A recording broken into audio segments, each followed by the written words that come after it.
Science is life, yo. I mean, I guess I hold on before I like ramble for an hour for this one question. So I fell in love with science early on in my life when I originally wanted to be a wizard. Like, no bullshit, 100% real talk. You could ask people who knew me when I was a kid. Like, I wanted to be a wizard because I was like, yo, these medicines that I take when I'm sick are like the healing potions in games, and those are made by the witches and the wizards, and I want to make the healing potions. So bet. Then at some point I figured out that it wasn't magic, it was chemistry, and I was like, well, same difference. My name's Joel, and I'm a recovering nerd.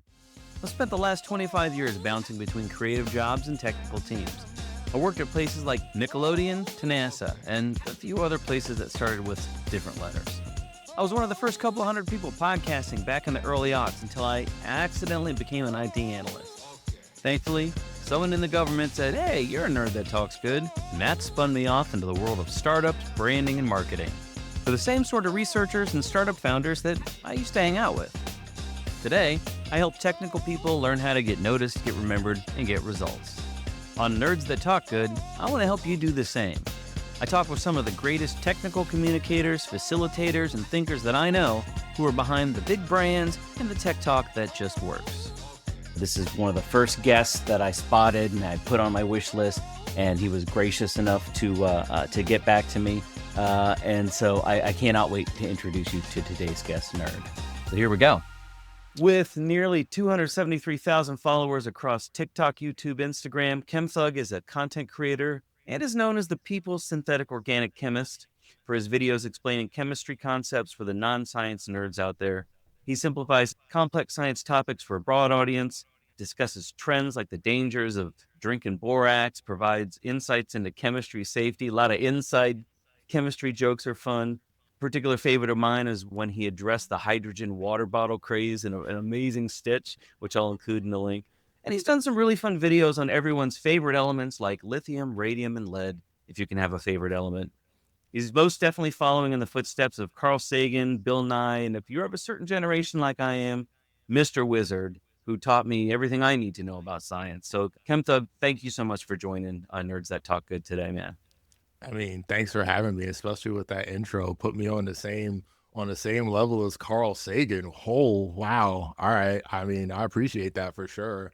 I do very much enjoy Carl Sagan's work. It was I unfortunately didn't see it until I was an adult, but it was kind of one of those, oh, yeah, okay, cool. Yeah, no, this confirms I was good. I was good all along for loving science. Oh, and he was a real pioneer and innovator in the stuff that he was doing, really turning science popular. Before we had popular science, but that was really only popular among scientists.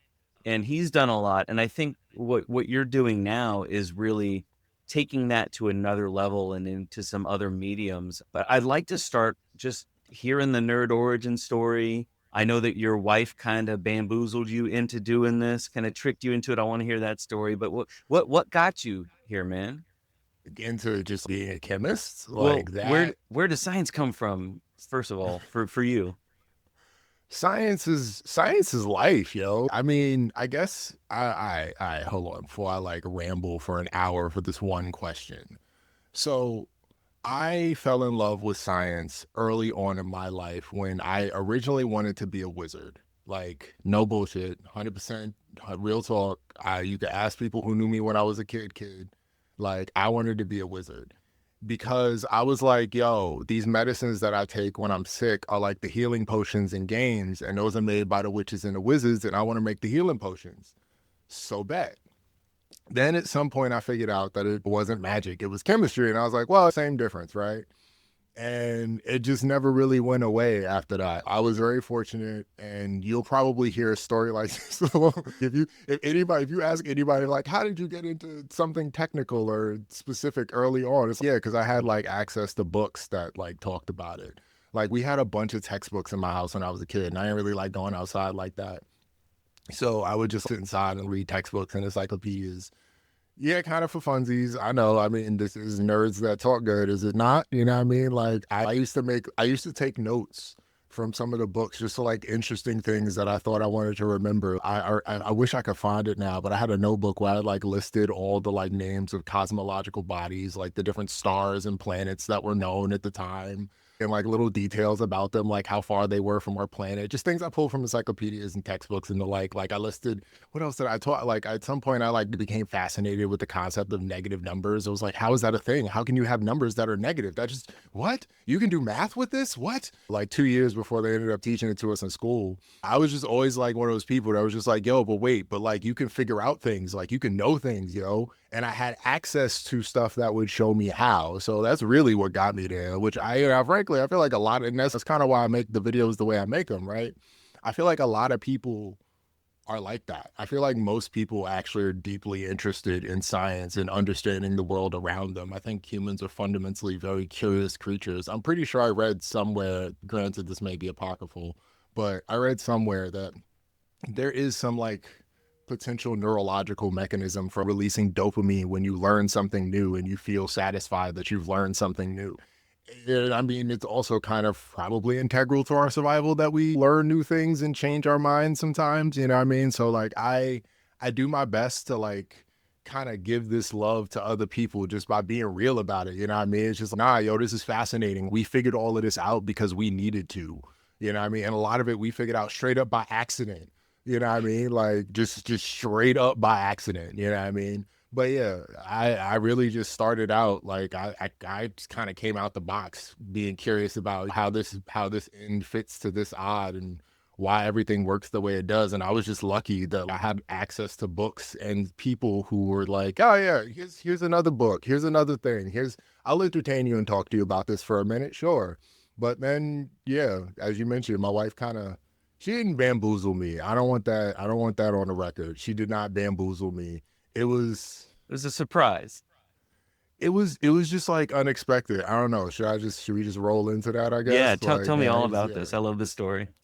So she did not bamboozle me, and I love her to death for this because this wouldn't be a thing if it weren't for her. But it was a Christmas break. While I was still in grad school, which I only recently finished. But I was playing video games on the couch because the game she played was kind of lame and she wasn't trying to play it. So I was playing this other game that I was like, I want to check it out. And she saw this video on TikTok and she was like, hey, can you explain why this water is freezing in the air like this? And I was like, oh yeah, it's because like when you throw the water in the air, it's like superheated. So like it's going to vaporize quickly, but then it vaporizes and cools very quickly and it makes like tiny, tiny snowflake crystals. And she was like, yo, that explanation, I think I did it better then. Hmm. But she was like, that explanation is great. Can I make a video of you making that explanation? I was like, yeah, sure, why not? Let's do it. And we made this first video and it got, I don't know, I think maybe 10,000, 15,000 views. Oh, wow, that's kind of a lot. Yeah. Because we've never done anything before. It's like, oh, that's kind of cool. All right. And then it just so happened that I think the next day or a couple days later, she saw this video about, I think that was the one where somebody had used bleach to clean a litter box. Mm-hmm. Or it was one of the Bleach related videos. I'll be honest, I don't actually remember which of the two it was. There's I'd a have lot to of look. Bleach videos out there. Yeah, I almost became the Bleach guy. It was weird. But I did a video about explaining why you can't mix chlorine, or why you can't mix bleach with vinegar. Oh yeah, I think that's what it was. It was explaining why you can't mix bleach with vinegar, and that one went crazy. Like I think that one ended up ultimately with like almost 700,000 views or something like that, or like it was or one of the early Bleach ones, and that was more or less the point where I was like, oh, well maybe it's useful for me to tell people these things because people seem to care.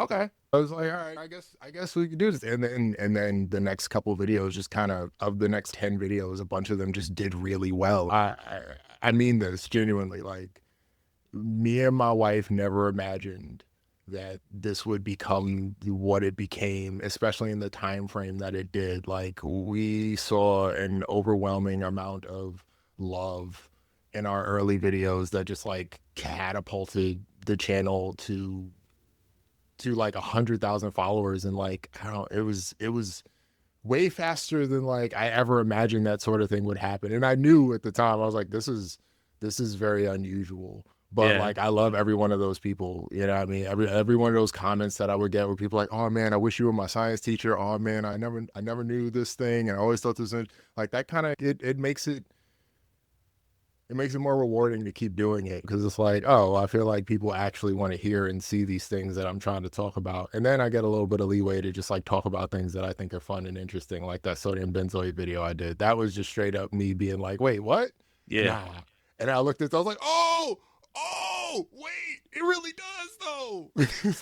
Most of my life, I've just wanted to explain these things to people anyway, because the whole reason why I learn anything really is to tell it to other people.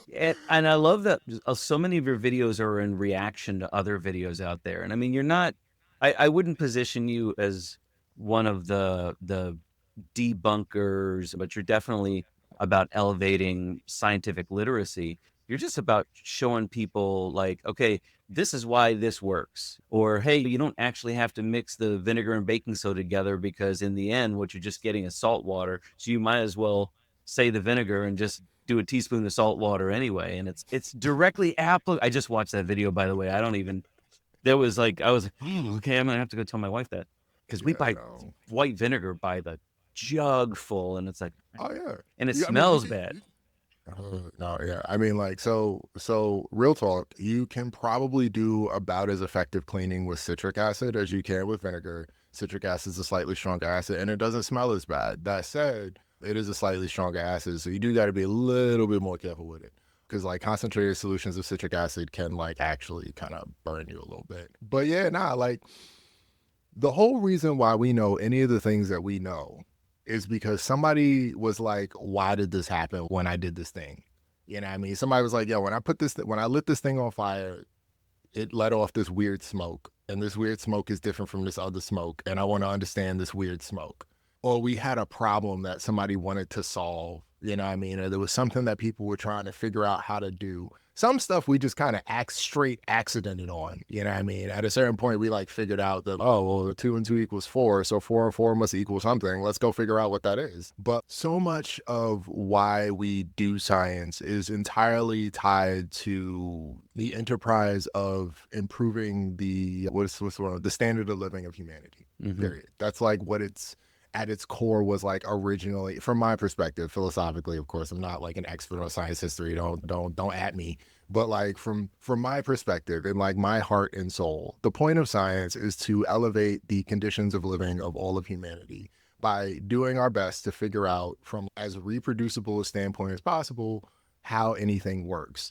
And because of that, a big part of knowing science means that you understand how the world around you like comes together and interacts. So one of the more tangible examples for me has been was the realization that I can use baking soda as for de-icing rather than calcium chloride. And the reason I know this is because I'll give you the full technical reason. The reason I know this is because I'm familiar with the concept of freezing point depression and the fact that that is a result of really just anything being dissolved in water. Anytime water has something dissolved in it, you're gonna depress the freezing point. That's just like a thing. And I learned that in a science class, you know what I mean? But then one day I was out of ice melt and I was like, and I've tried putting just alcohol on the ice and that mixed results. It'll get slippery before anything happens. You don't want to do that.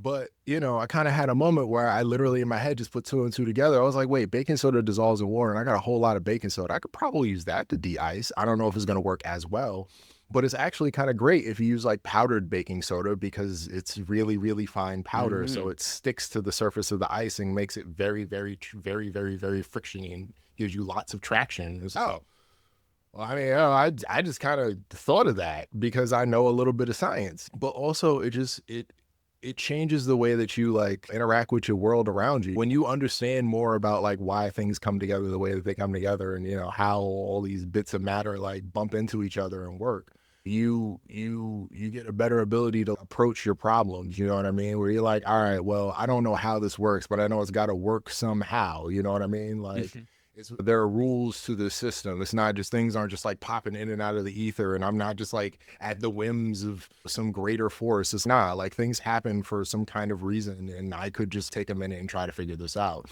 And that is one of the main things that I always hope to try and communicate with my videos, to try and give you a succinct answer to your question, is the ways in which understanding more about the way the mechanisms of the world makes it easier for you to live your life in this world, because when things happen, you have a better ability to understand what's happening and then respond to what's happening rather than react to what's happening. There was a video you had, and it was a stitch where somebody was just like, "Didn't we just make up science?" And and everybody's, "No, science is," and your response was, "We made it up, but the rules keep working." Yeah, It's that's like really what it is. science is our explanation for things, and I love that it works somehow, and I'm going to figure out how it works. It's a great thing to live by, Yo, to learn. straight up and down, especially with reading older papers for trying to do videos where I tie in the history of it, because that also, I think, helps to build a broader appreciation for these science rules that you just get taught. Is that, yo, we were wrong for so long. Like, we just did not know. Like, we knew so much nothing, just garbage knowledge. Yeah. Straight up trash. But it was the best we had, and it was vaguely reproducible in certain situations, and so we worked with it, and it got us to where we are now. And it horrifies me to think that it could happen in my lifetime, that there is some fundamental discovery made that requires a complete overhaul of chemistry and the way that we understand it.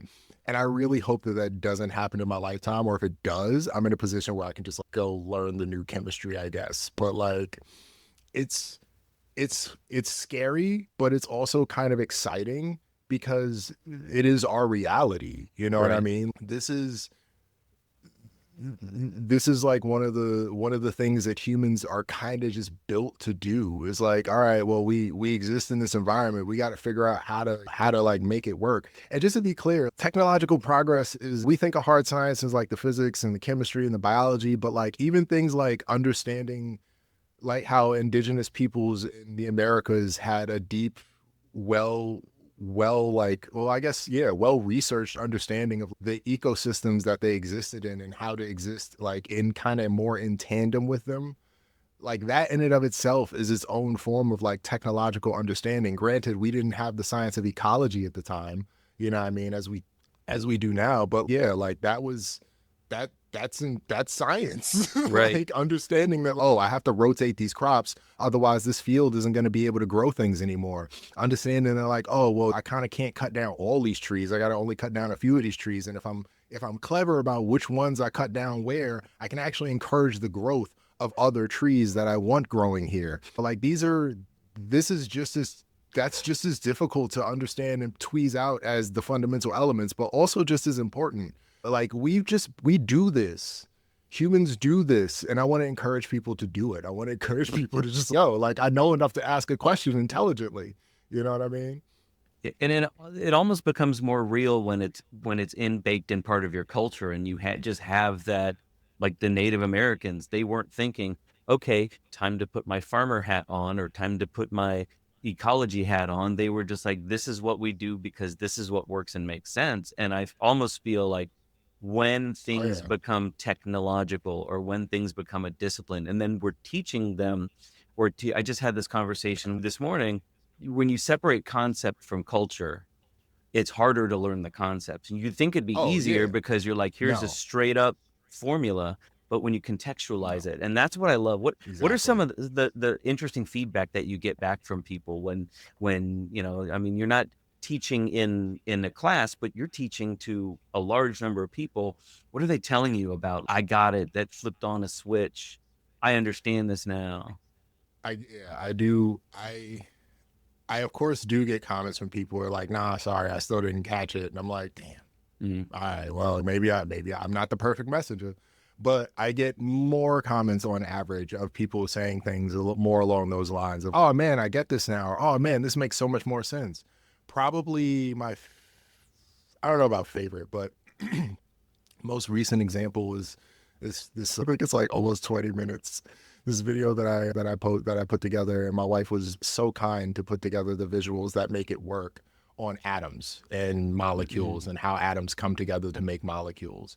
And essentially in that video, I try to explain what sometimes can be about like 2 weeks worth of intro chem stuff in about 20 minutes.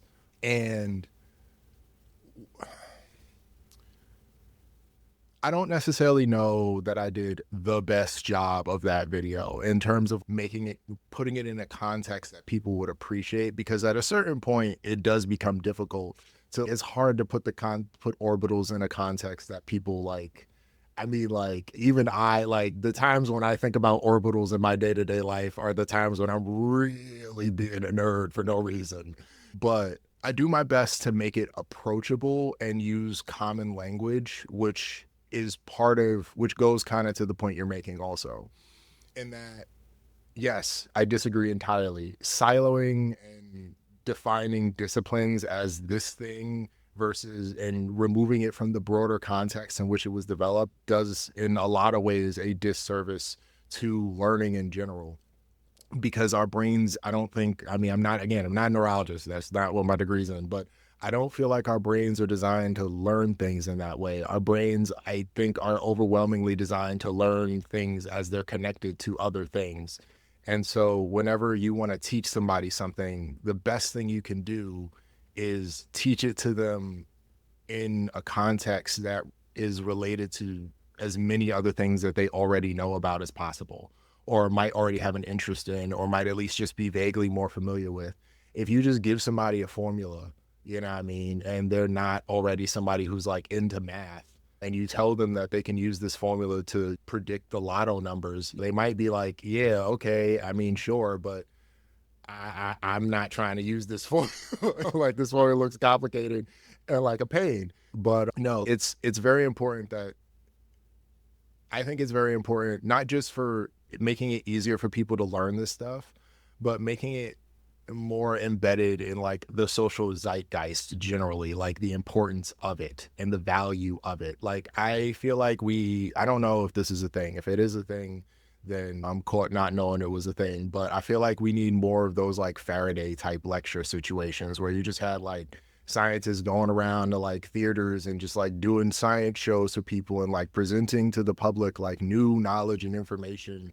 That's just, it's like, I know we got museums and I know we got like the Hayden and all of that, but I feel like it needs to be put more in people's faces, just because I think that makes it easier and better for more people to engage with it. It just gives them another context that's like the information that's not a classroom. Like you said, like the more you silo the knowledge, the more you make it less connected to other things, the actually more difficult it kind of becomes to learn, and even more so to communicate, because if you only know it in this one narrow context, you can only really talk about it in that narrow context. You know what I mean? I think it also gets to the popular culture, and when the culture starts thirsting for knowledge, we've seen a decline in expertise over the past 20 years, right? And even in the climate that we're in politically, a lot of skepticism around science. But at the same time, we elevated, I think a couple years ago, well, longer than that now, the nerd, right? Big Bang Theory got really popular, and we had all these characters that were nerds, even going back to Steve Urkel, but he wasn't a character that you looked at and you were like, I like him because he's smart.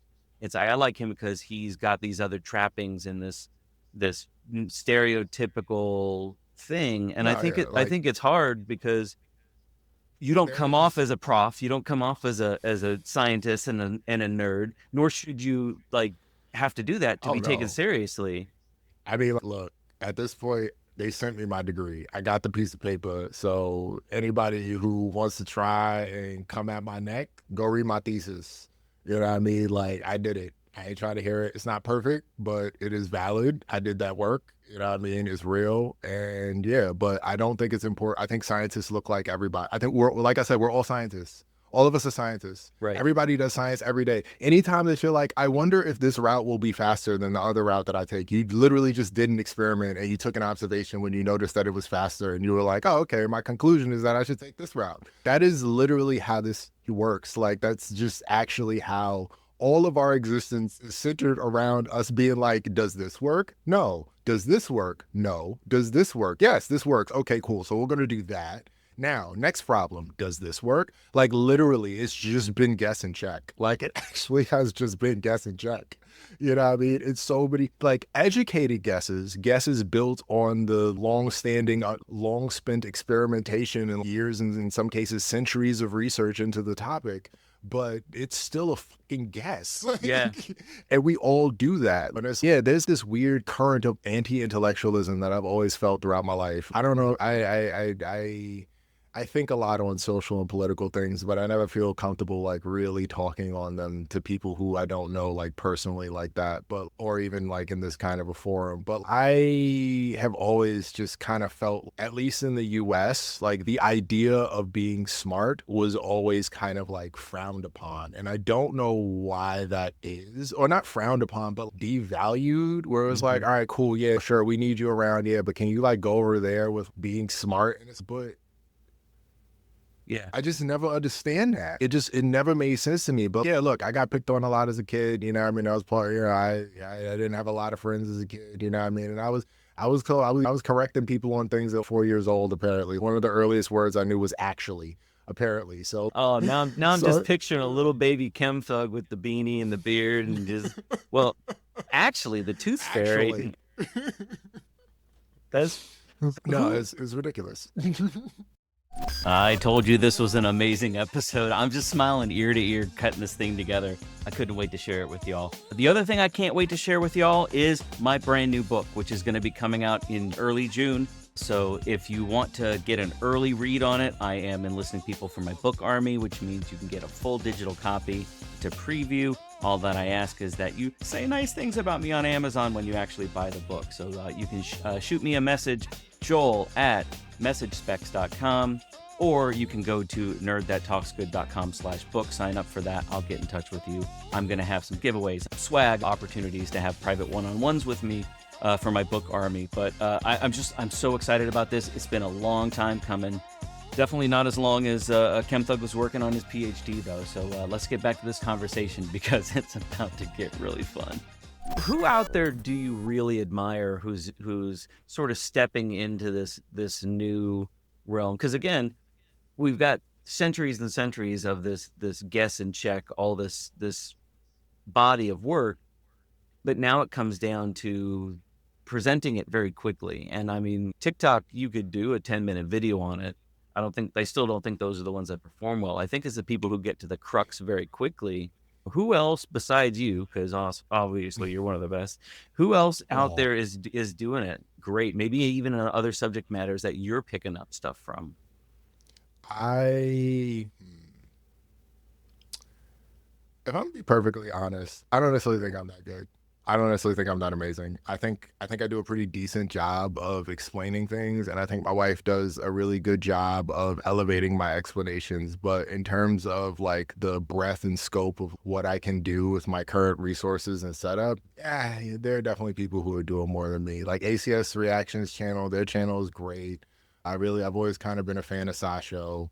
What do you call it? Oh, there's this one channel that I really like, the Octopus Lady on YouTube. I very much have enjoyed her stuff. And it's interesting because I frequently am not that into like marine biology related things like that, but her videos are pretty top notch. And there's also, what's his name? He makes these videos about animals with Tirzu. There we go, Tirzu. He's pretty fun. But then I also like you. I don't know if I'm the person to ask this question to though, dog, because I like people like Nerd Rage and like Doug's Lab and EP238, who's not on YouTube anymore. But shout out to him because like he has some great videos. You know what I mean? There's like, what's his name? What was his name? Oh, why can't I remember his name now?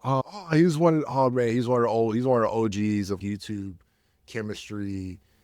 But I mean, these are just like straight chemistry channels, right? These are not for the general public. But like, I generally have an appreciation for anybody who does this. Quite frankly, I don't care if I really don't care if you are bad at it or if you think you're bad at it. If you are somebody who has technical expertise in some field, you need to get in front of a microphone and start explaining technical things to people, period. We need to stop acting like people don't know things, straight up and down. I don't really, eventually you'll get good at it. If you keep at it, you'll get good at it. That's just kind of the way it works, as long as you're trying to get better at it, you know what I mean? But I genuinely, especially, and that's not me just trying to be like political or whatever, like having done this, like I have a PhD in chemistry. I would rather in some instances just be in the lab synthesizing a molecule than trying to figure out a video. Because in some ways, it's actually easier for me to just go synthesize a molecule than it is for me to make a video and record the video. And then my wife, I don't even do the editing and the post. That's all my wife. And mostly because I can't, because my computer's too old. Literally, it's 10 years old. I'm surprised it's able to do this video conference right now. Thank you, buddy. I appreciate it.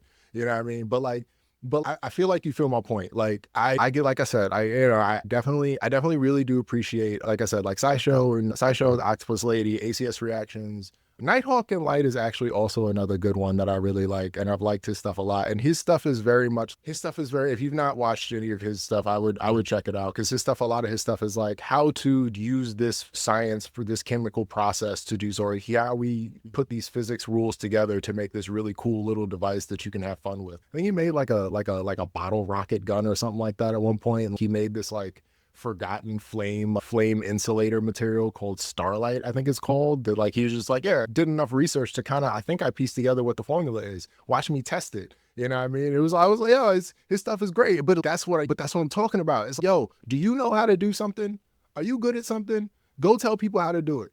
Go give people good information or something. As long as it's legit good information, as long as you can like back it up with something that was like empirically measured in a meaningful way and proven to be true, go forth and let people know, because this is hard, but the more people there are doing it, the more of it there will be out there, the more other people will appreciate it. And in some ways, the easier it'll become, because a lot of what makes it hard is being able to make videos on topics that like people will in fact engage with and find interesting. There's a ton of stuff that I'd love to talk about in chemistry. Like there was something I was thinking about recently that's like relatively technical. But I'm like, but you know, if people knew just enough chemistry, like they could appreciate the quirk of this. You know what I mean? And I'm like, can I put a video together that makes sense? Like, I could, but if there's a wealth of people putting out this kind of information, then maybe more people, I'd feel more comfortable and confident putting out a video like that, or trying to put together a video that's on a more technical subject. I think it's the fact, it's something vaguely real quick. It's kind of related to my PhD research. So I made these molecules, or I tested these molecules that can work as magnesium sensors. They fluoresce when they're in the presence of magnesium. And the mechanism through which they do it was discovered initially in salicylic acid, which I'm researching for another project that I'm doing. And this was just like a random thing that I came across. And I'm like, oh my God, this is fascinating to no one but me. Right? You're making those connections, and it means something to you. And you're like, I have to tell people about this. I don't want to. But that's what I mean, where I'm like, nah, if you have the ability to do this, please do it. If you ever wanted to try doing it, just do it. It's hard. It's very hard. So I admire everybody who tries to do this. Everyone who's tried to do it. Even the people who aren't necessarily great at it. You know what I mean? Like, it's necessary. It's necessary. You know what I mean? In the same way that it's necessary that we all be a little kinder to each other, so that we all feel a little bit more encouraged to be kinder to the next person. You know what I mean? It is necessary to put this kind of content, this kind of information out there. You know what I mean? If there's a lot of it, people will stumble across it and they will find it. And some people will engage with it and some people will learn things from it. You know what I mean? Even the people that I don't think are great might be great for some other people that I'm not good for. So yeah, nah, I just want to see as much of this out there as I can. You know what I mean? Like, I'm really about that. It's definitely self-perpetuating. The more it's out there, the more people see it, the more popular and interested you create new creators, or you provide that permission structure to go a little bit deeper. What's the most difficult technical concept that you've had to explain, like that you've chosen to, that you felt that you put out there, that you feel you did a good job on? So I personally think that Adam's video was I did a good job. Personally, I think I did a good job. The algorithms seem to disagree a bit, but I think I did a good job. Another example, I think probably my recrystallization video. I did a video explaining this, and actually I was not aware that this was a thing people did, but apparently as a Halloween decoration, a thing that you can do is take like a piece of bone, oftentimes a skull, and put it in a solution of a supersaturated solution of borax, and then let it cool down, and the borax crystals will grow on the skull, and you got like a crystal coated skull, and it's pretty cool actually. And so I did a video kind of in response to that, is like explaining how recrystallization works. And I think also I feel like I did a pretty, that explanation I'm fairly proud of. I think it was accessible. I think it was, and I also feel like that video was fairly well received based on the comments that I got. But the cat litter box video, where I explained the Hoffman rearrangement.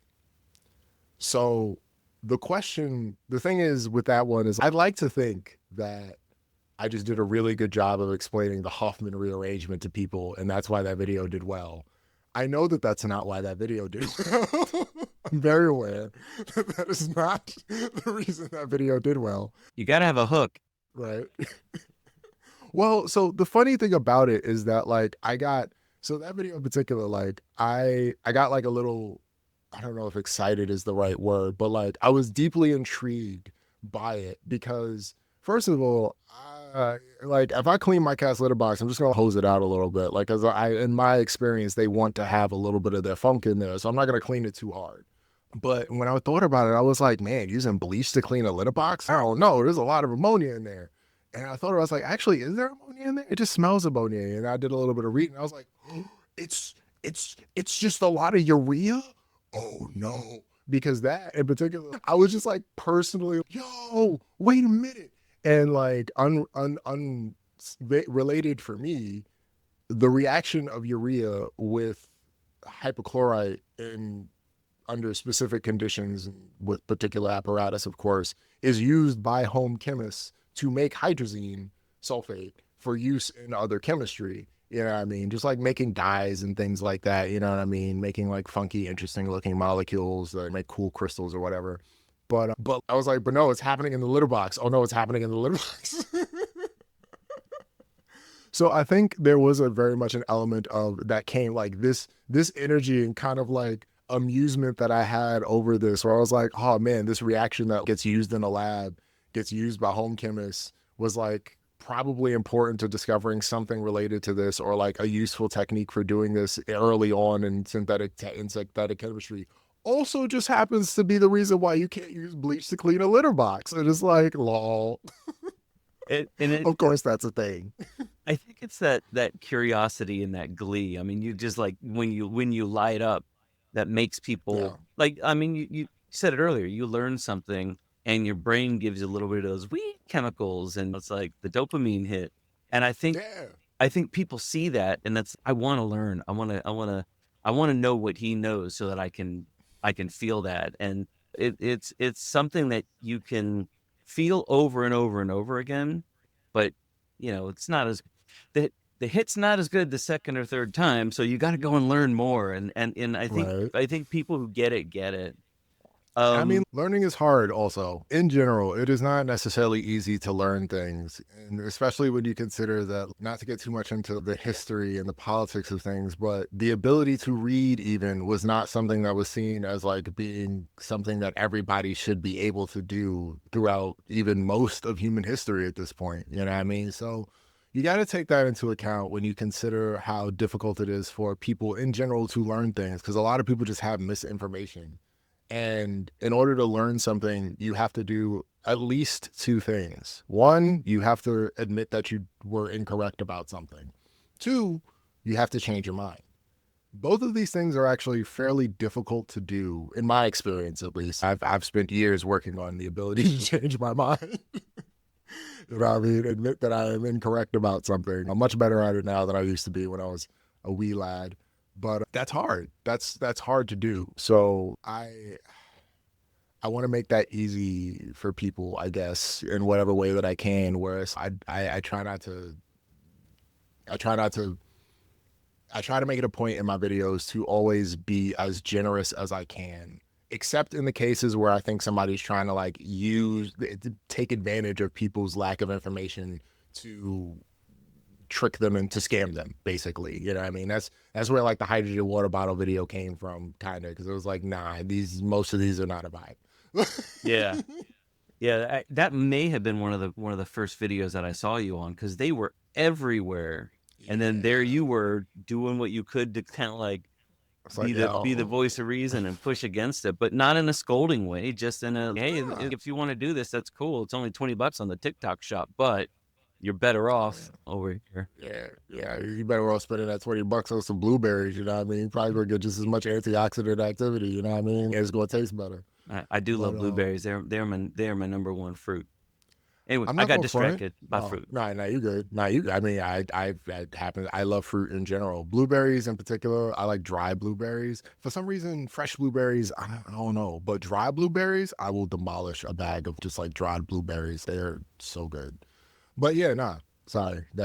Super tangent. Well, so speaking of on tangents, what do you do to balance out? So your academics, you got the PhD, finally pulled that through. So congratulations on that, and all the work that goes to that. And then all this content that you're doing with your wife. Is there a middle, like, are you doing chemistry for fun around the house, or do you sometimes need to switch I mean, you mentioned video games at the outset, but what do you do to unwind and recenter? Do I do chemistry around the house? So it's so funny that you said it that way, because quite frankly, for a little while, yes, I was just kind of doing chemistry like around the house. I would have like little things going in like the bathroom, and then sometimes it might be going in like the living room.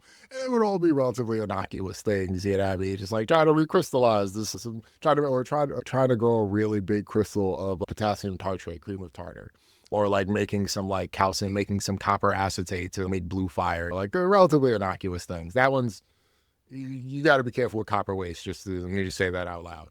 But yeah, so I am one of those people that like just does chemistry for fun. I am. No bullshit, dead ass, 100%. Like I don't have a video of this. I might have some like random footage I took of it, but I remember a while ago so the active ingredient in a lot of lead paint testing kits that you get at hardware stores is this stuff called potassium rhodizonate, which you can Google it. The molecule looks kind of funky, but the point is you can make it fairly easily. Well, I guess a chemist can make it fairly easily. By reacting this stuff called inositol, which is this like sugar type molecule that I think occurs naturally in our bodies, but it occurs naturally in a lot of plants. And for a while, we thought it was like an essential nutrient. Then we figured out it wasn't. But you can react that with nitric acid to make this potassium rhodizonate after you do like a couple workup steps of like potassium acetate. And so I did this for funsies mostly because the crystals of potassium rhodizonate are apparently like this like violet red color, and you can grow like really big ones if you're careful. And the color was gorgeous. The color was absolutely gorgeous. And it just so happened that where I was living at the time, I decided there was some paint peeling, and I decided we wanted to know if it had lead in it. So I was able to use this to test the paint for lead, and it turned out the paint did have lead in it. So I didn't have to buy the kit. But yeah, like I just did that for fun because I wanted to see this oxidation. And in the process, I captured the nitrogen dioxide gases that came off and recondensed them into a liquid, which is unnecessarily dangerous. Like it just entirely unnecessarily dangerous. But that green color, man, like I don't think I've ever seen, or it wasn't green. It wasn't quite green and it wasn't quite blue.